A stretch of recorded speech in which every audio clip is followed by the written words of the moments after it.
ay mata mo. Panginooy aking tanglaw, siya'y aking kaligtasan.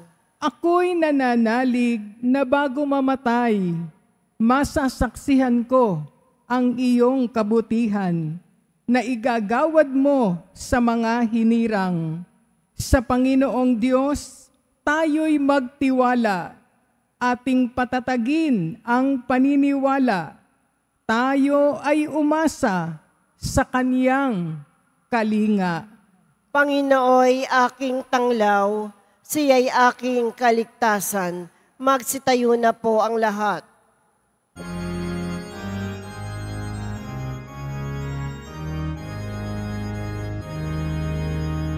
Hallelujah, Hallelujah, Hallelujah,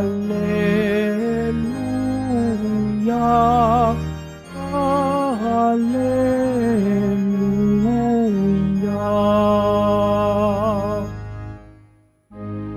Hirap kaisa ni Kristo ay kapalaran totoo, kaloob ng Espiritu.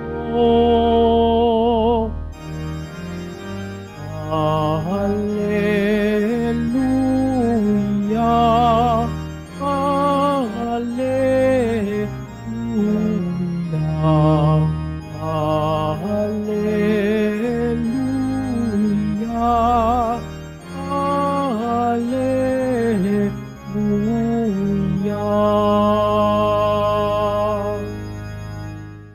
Sumainyo ang Panginoon. At sumaiyo rin. Ang mabuting balita ng Panginoon ayon kay San Lucas. Papuri sa iyo, Panginoon.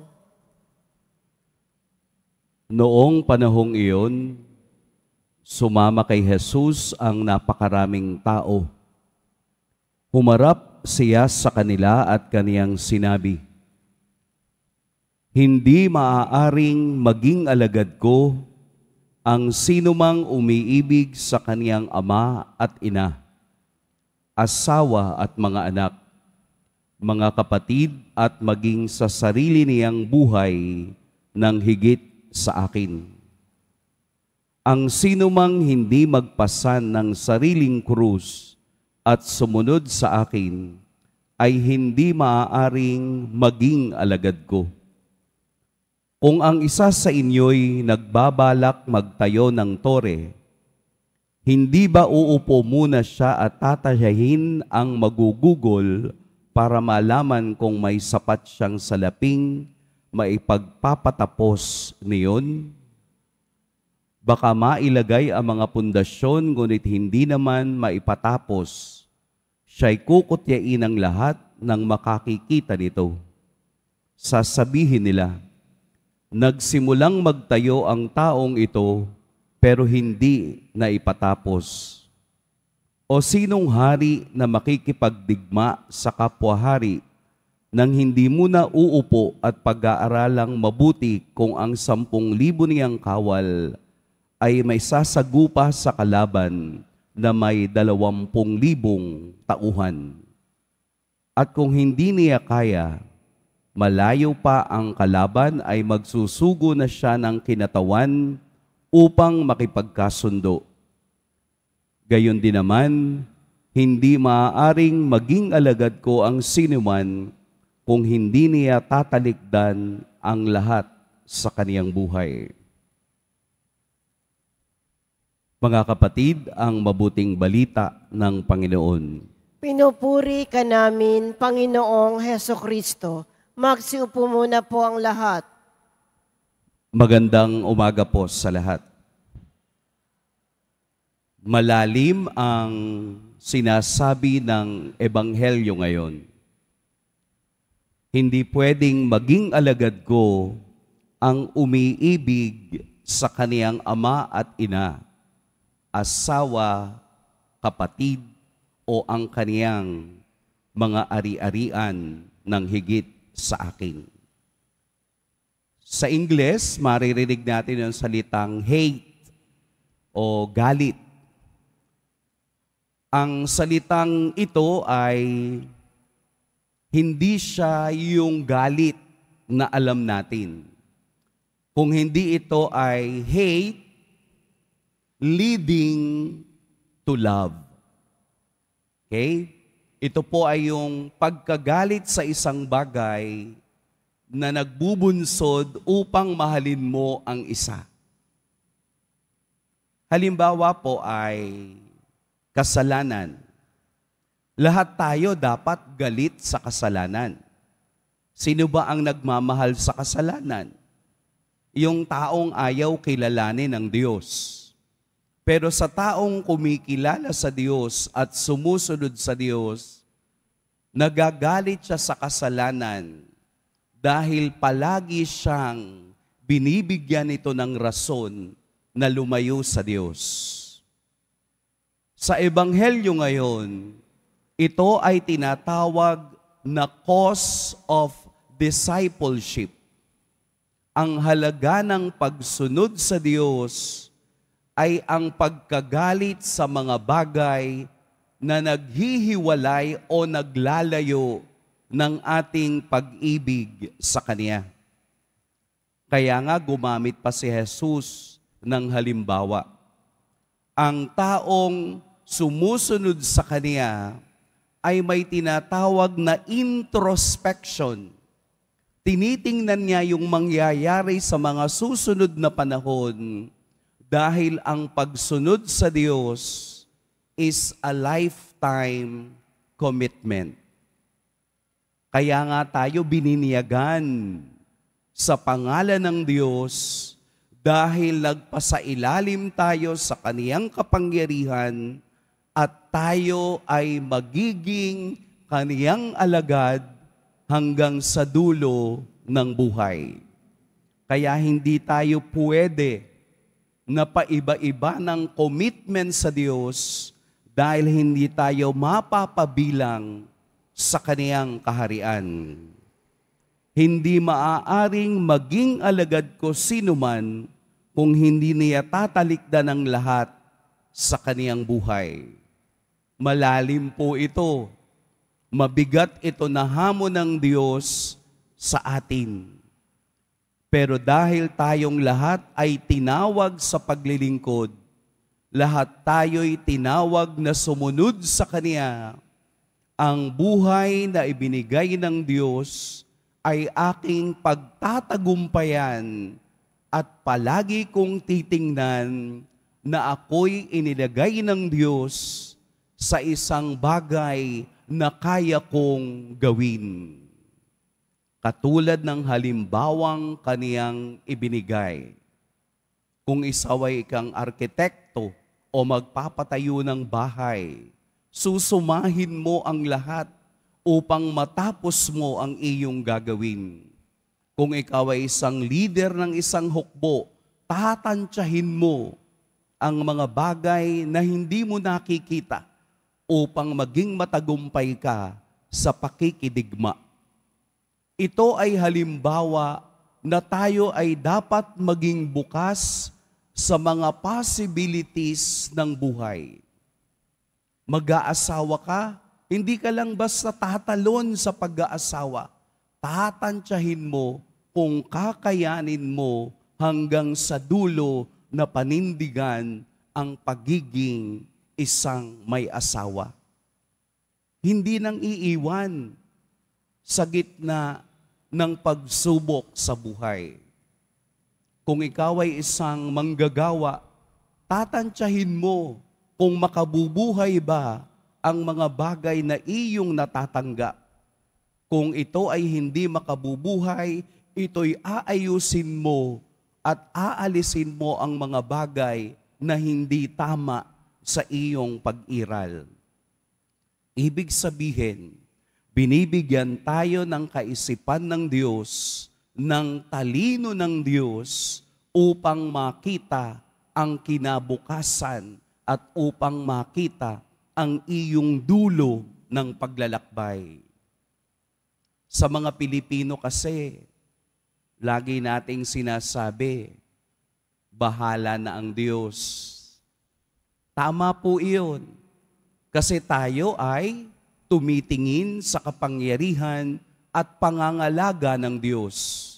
Pero bukod doon, binibigyan din tayo ng kaalaman upang sukatin ang ating kakayahan na sumunod sa yapak ni Kristo. Maraming mga kapatid nating bumibitaw sa pagsubok, pero hindi nila nakikita na mayroong tinatawag na via negativa o the negative way. Ano po bang ibig sabihin nun? Yun bang bagay sa buhay natin na nakikita nating masama at pangit, pero hindi mo nakikita na ang mga bagay na iyon ay magbubunsod ng lakas at pananampalataya na meron tayo sa Diyos. Halimbawa, meron po akong isang kaibigan na mayroong anak na mayroong special needs. Sabi niya, sana ako ay tumanda pa at humaba ang buhay upang maalagaan ko ang aking anak dahil kaawa-awa kung siya'y mag-iisa. After few years, namatay yung kaniyang anak at siya ay parang nawalan ng pananampalataya sa Diyos. After 1 year, yung nanay ay diagnosed ng cervical cancer. Bakit ko sinasabing via negativa? Tingnan mo yung paglalaro ng kapalaran sa buhay mo upang makita mo kung paano pumapasok ang Diyos sa kapangyarihan at sa kaniyang pagiging Diyos sa ating buhay. Tingnan ninyong mabuti. Kung siya ay namatay ng una sa kaniyang anak, who will take care of that special child with special needs? Basahin ninyo ang takbo ng buhay ng bawat isa at makikita mo kung paano gumalaw ang Diyos at masasabi mong totoo nga na may Diyos. Siya ang naglalagay ng lahat ng mga bagay upang maunawaan natin na ang kahulugan ng pagsunod sa Diyos ay maging matatag, committed sa lahat ng bagay na ating gagawin. We will not fail. God will not falter in any means sa ating buhay. Dahil nakikita natin sa ating karanasan ang pag-ibig at awa ng Diyos. Kung hindi nyo pa ito nakikita, maaaring hindi ka pa sumasagot sa Diyos ng oo, susunod ako. Ang aming paglalakbay bilang pari ay hindi naman talaga madali. Napakahirap. Maraming panahon at pagkakataong pwede mong sabihin sa sarili mo, bakit ko ito pinili? Bakit ako magpapakahirap sa bagay na mga ito na pwede namang hindi ko danasin? Pero because of the commitment that we say to the Lord, hanggang dulo, tayo ay magpupunyagi hanggang katapusan. Ako po ay kamuntik ng mapalabas sa seminaryo. Alam niyo kung bakit? 9:00 na po ako nakauwi sa seminaryo mula sa pag-aaral sa may Katipunan. Ano ang rason? Umuulan po noon. Dahil madilim ang daan, may isang tricycle na hindi siya ano po tawag doon? Hindi makapasok. Brum siya ng brum doon sa kaniyang tricycle. Ako po'y nakatayo doon at sabi ko doon sa tricycle driver, mayroon pong bata doon sa gulong, kaya hindi kayo makapasok.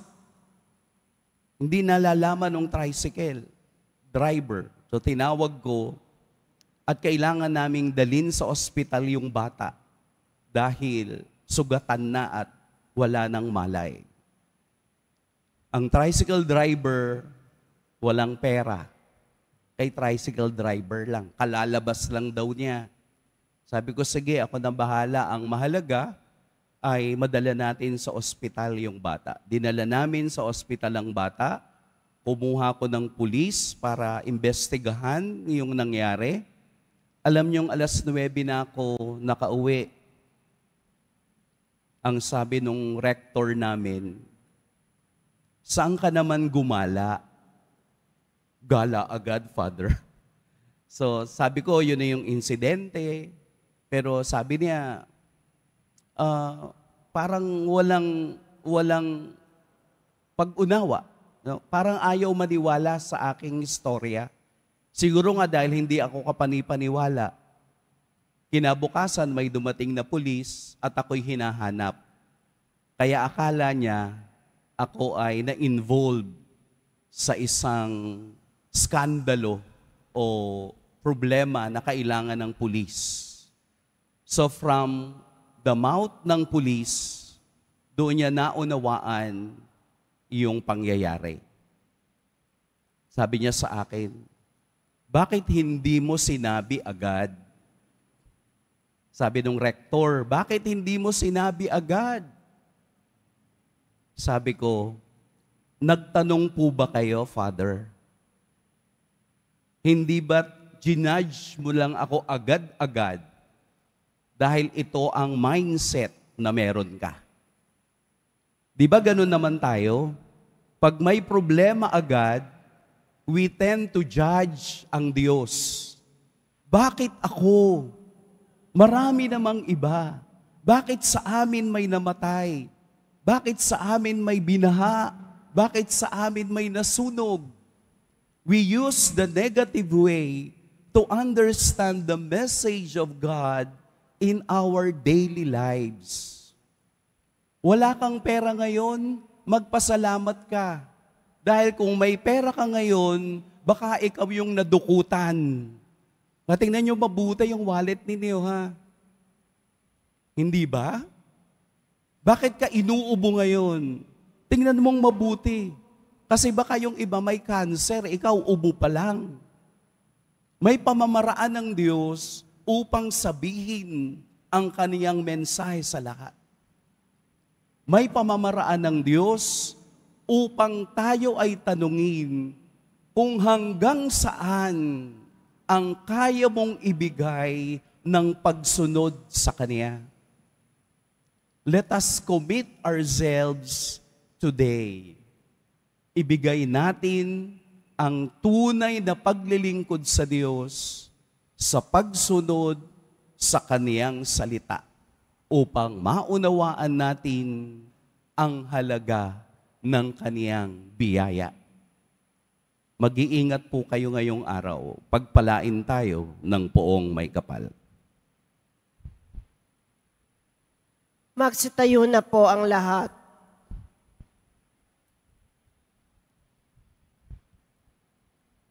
Minamahal kong mga kapatid, lumapit tayo sa Diyos Ama upang makasunod tayo kay Kristo ng hindi pa bago-bago at makatugon sa mga hamon ng pagiging alagad. Sa ngalan ni Jesus, pakinggan mo ang aming panalangin. Sa ngalan ni Jesus, pakinggan mo ang aming panalangin. Ang Santo Papa, Obispo at mga pari, naway magpatuloy na magpakita ng tunay na pagiging alagad. Manalangin tayo. Sa ngalan ni Jesus, pakinggan mo ang aming panalangin. Atin nawang iwaksi ang pananalig sa mga material na kayamanan at matagpuan ang tunay na katatagan sa Diyos. Manalangin tayo. Sa ngalan ni Jesus, pakinggan mo ang aming panalangin. Tayo naway hindi tumalikod sa mga pagsubok at sa halip, harapin natin ang mga krus na dumarating sa ating buhay. Manalangin tayo. Sa ngalan ni Jesus, pakinggan mo ang aming panalangin. Ang mga may pinapasang krus sa katawan, isip o sa espiritual na paghihirap, naway matutong lumakad sa mga yapak ni Jesus. Manalangin tayo. Sa ngalan ni Jesus, pakinggan mo ang aming panalangin. Ang ating mga yumaong kamag-anak at kapatid na nagpasan ng krus ni Kristo sa mundong ito, naway maging maligaya na sa walang hanggang kasiyahan sa langit. Manalangin tayo. Sa ngalan ni Jesus, pakinggan mo ang aming panalangin. Ama naming Diyos, alam mo ang marami at iba't ibang pangangailangan namin sa buhay na ito. Bigyan mo kami ng tapang upang pasanin ang aming krus at sumunod sa mga yapak ng iyong anak. Hinihiling namin ito sa pamamagitan ni Kristong aming Panginoon. Amen. Magsiupo muna po ang lahat.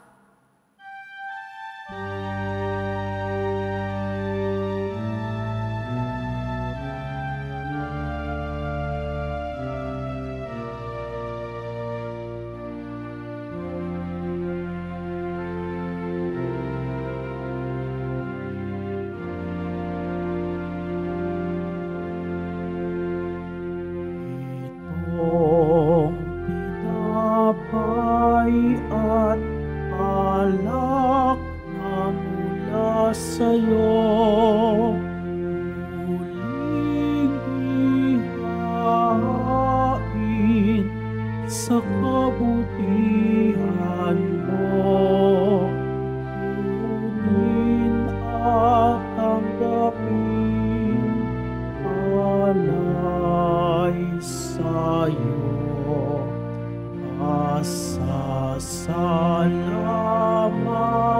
ng puso.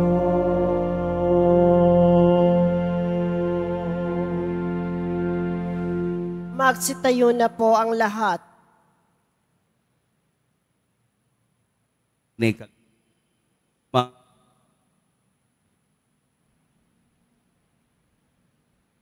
Tanggapin nawa ng Panginoon itong paghahain sa iyong mga kamay sa kapurihan niya at karangalan sa ating kapakinabangan at sa buong sambayanan niyang banal. Ama naming lumikha, ang paghahain naming ito ay maging dalisay nawa at maging banal na pakikinabang namin sa iyong awang dakila. Sa pamamagitan ni Hesukristo, kasama ng Espiritu Santo, magpa sa walang hanggan. Amen. Sumainyo ang Panginoon. At sumaiyo rin. Itaas sa Diyos ang inyong puso at diwa. Itinaas na namin sa Panginoon. Pasalamatan natin ang Panginoong ating Diyos. Marapat na siya ay pasalamatan. Ama naming makapangyarihan, tunay ngang marapat na ikaw ay aming pasalamatan. Pinagbibigyan mong ito'y aming maihayag, kahit na ito'y walang anumang maidaragdag. Sa kadakilaang sa iyo ay likas. Sa pagpupuri nami ang nakikinabang, ay kami rin iyong pinakikiharapan sa pamamagitan ng iyong anak na minamahal. Kaya kaisa na mga anghel na nagsisiawit ng papuri sa iyo, nang walang humpay sa kalangitan, kami nagbubuni sa iyong kadakilaan. Santo, Santo, Santo, Panginoong Diyos ng mga hukbo, napupuno ang langit at lupa ng kadakilaan mo. O sana sa kaitaasan, pinagpala ang naparirito sa ngalan ng Panginoon. O sana sa kaitaasan, magsiluhod po ang lahat. Ama naming banal, ikaw ang bukal ng tanang kabanalan. Kaya't sa pamamagitan ng iyong Espiritu, gawin mong banal ang kaloob na ito upang para sa amin maging katawan at dugo ng aming Panginoong Hesukristo. Bago niya pinagtiis ang kusang loob na maging handog, hinawakan niya ang tinapay, pinasalamatan kaniya, pinaghati-hati niya iyon, iniabot sa kaniyang mga alagad at sinabi, "Tanggapin ninyong lahat ito at kanin, ito ang aking katawan na ihahandog para sa inyo."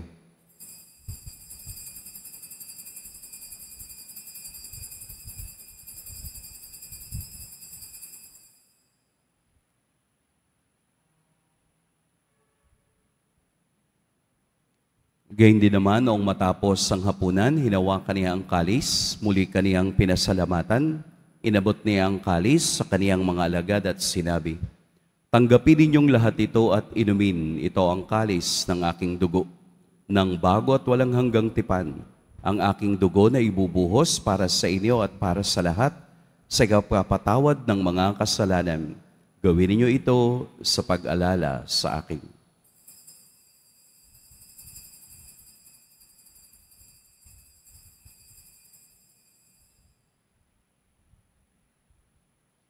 Magsitayo na po ang lahat. Ipagbunyi natin ang misteryo ng pananampalataya. Si Kristo'y namatay, si Kristo'y nabuhay, si Kristo'y babalik sa wakas ng panahon. Ama, ginagawa namin ngayon ang pag-alala sa pagkamatay at muling pagkabuhay ng iyong anak. Kaya't iniaalay namin sa iyo ang tinapay na nagbibigay buhay at ang kalis na nagkakaloob ng kaligtasan. Kami nagpapasalamat dahil kami iyong minarapat na tumayo sa harap mo para maglingkod sa iyo.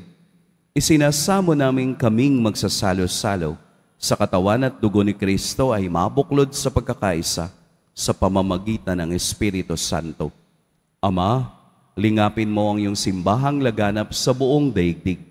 Puspusin mo kami sa pag-ibig, kaisa ni Francisco na aming Papa, at ni Jose na aming obispo at ng Tanang Kaparian.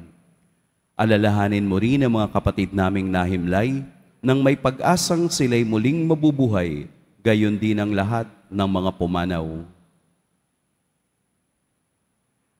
Kaawaan mo sila at patuloyin sa iyong kaliwanagan. Kaawaan mo at pagindapating kaming lahat na makasalo sa iyong buhay na walang wakas. Kaisa ng mahal na Birheng Maria na ina ng Diyos, ng kabiyak ng puso niyang si San Jose, kaisa ng mga apostol ni San Juan Bautista, at ng lahat ng mga banal na namuhay dito sa daigdig ng kalugod-lugod sa iyo, maipagdiwang nawa namin ang pagpupuri sa ikararangal mo sa pamamagitan ng iyong anak na aming Panginoong Hesukristo. Sa pamamagitan ni Kristo, kasama niya at sa Kanya, ang lahat ng parangal at papuri sa iyo, Diyos, Amang makapangyarihan, kasama ng Espiritu Santo, magpa sa walang hanggan. Amen. Sa tagubili ng nakagagaling na utos at sa turo ni Jesus na Panginoon natin at Diyos, ipahayag natin ng lakas loob. Ama namin, Sumasalangit ka, sambahin ang ngalan mo, mapasa amin ang kaharian mo, sundin ang loob mo dito sa lupa para nang sa langit. Bigyan mo kami ngayon ng aming kakanin sa araw-araw at patawarin mo kami sa aming mga sala para nang pagpapatawad namin sa nakakasala sa amin at huwag mo kaming ipahintulot sa tukso at iadya mo kami sa lahat ng masama. hinihiling namin kami iadya sa lahat ng masama. Pagkalooban ng kapayapaan araw-araw, iligtas sa kasalanan at ilayo sa lahat ng kapahamakan, samantalang aming pinananabikan ang dakilang araw ng pagpapahayag ng tagapagligtas naming si Hesukristo. Sapagkat iyo ang kaharian at ang kapangyarihan at ang kapurihan magpakailanman. Amen. Panginoong Hesukristo, sinabi mo sa iyong mga apostol, kapayapaan ang iniiwan ko sa inyo, ang aking kapayapaan ang ibinibigay ko sa inyo. Tunghayan mo ang aming pananampalataya at huwag ang aming pagkakasala. Pagkalooban mo kami ng kapayapaan at pagkakaisa ayon sa iyong kalooban, kasama ng Espiritu Santo, magpa sa walang hanggan. Amen. Ang kapayapaan ng Panginoon naway laging sumainyong lahat. at sumaiyo rin. Magbigayan kayo ng kapayapaan sa isa't isa.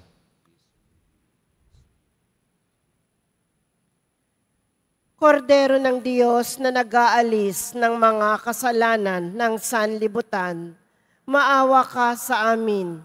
Kordero ng Diyos na nag-aalis ng mga kasalanan ng sanlibutan, maawa ka sa amin.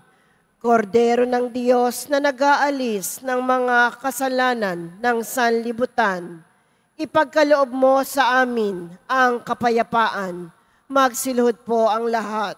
Narito si Jesus ang patuloy na tumatawag sa atin. Ito ang kordero ng Diyos. Ito ang nag-aalis sa mga kasalanan ng sanlibutan. Mapapalad ang inaanyayahan sa kaniyang piging. Panginoon, hindi ako karapat-dapat na magpatuloy sa iyo. Ngunit sa isang salita mo lamang ay gagaling na ako.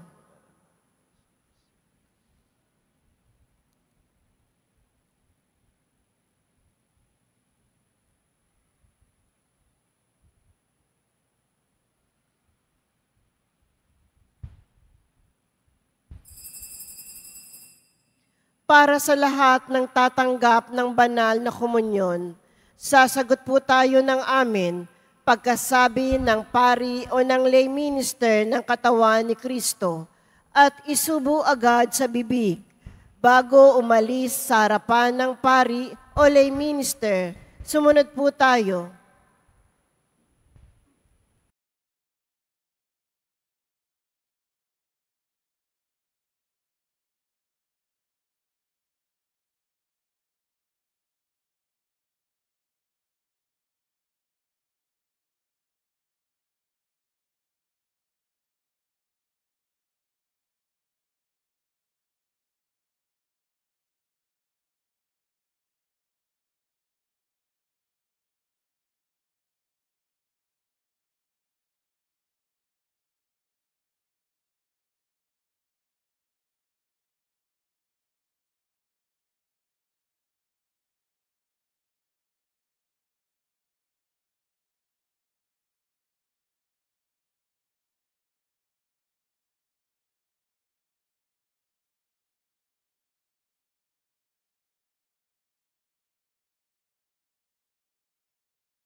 Magsitayo na po ang lahat. Manalangin tayo.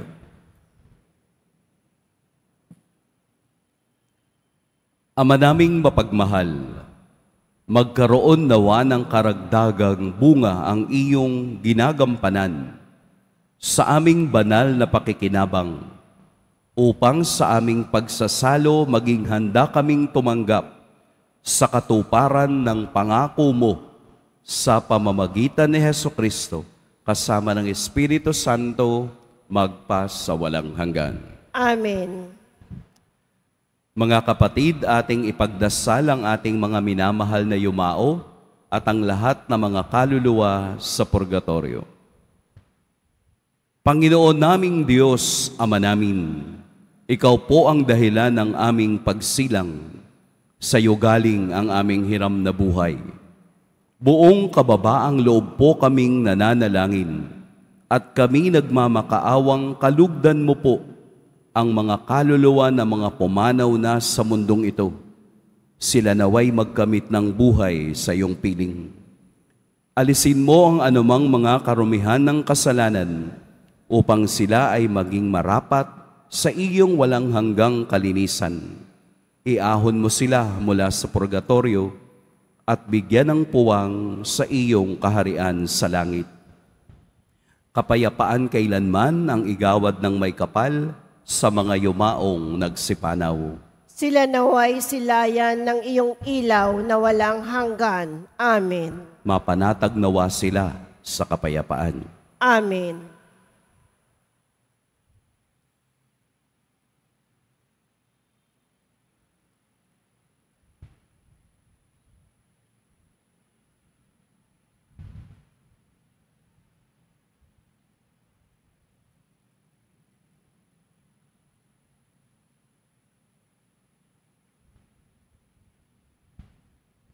Sumainyo ang Panginoon. At sumaiyo rin. Yumuko kayo para sa pagbabasbas.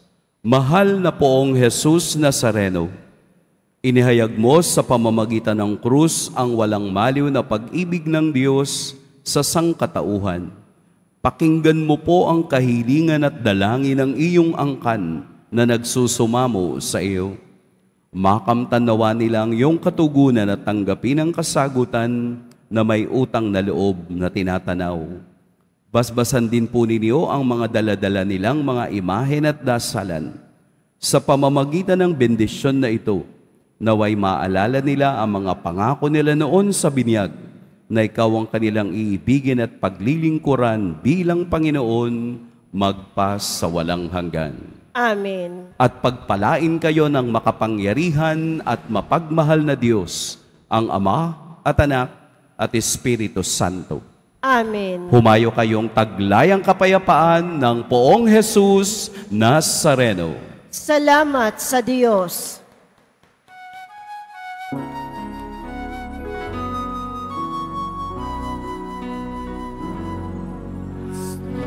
Padre Jesus Nazareno, sinasamba ka namin. Pinipintuho ka namin. Aral mong aming buhay at kalikasan. Nuestro Padre Jesus Nazareno, iligtas mo kami sa kasalanan. Ang krus mo pinamatayan ay sagisag ng aming kaligtasan. Nuestro Padre Jesus Nazareno, dinarangal namin. Nuestro Padre Jesus Nazareno, dinarangal namin. Nuestro Padre Jesus Nazareno, dinarangal namin. Nuestro Padre Jesus Nazareno, dinarangal namin.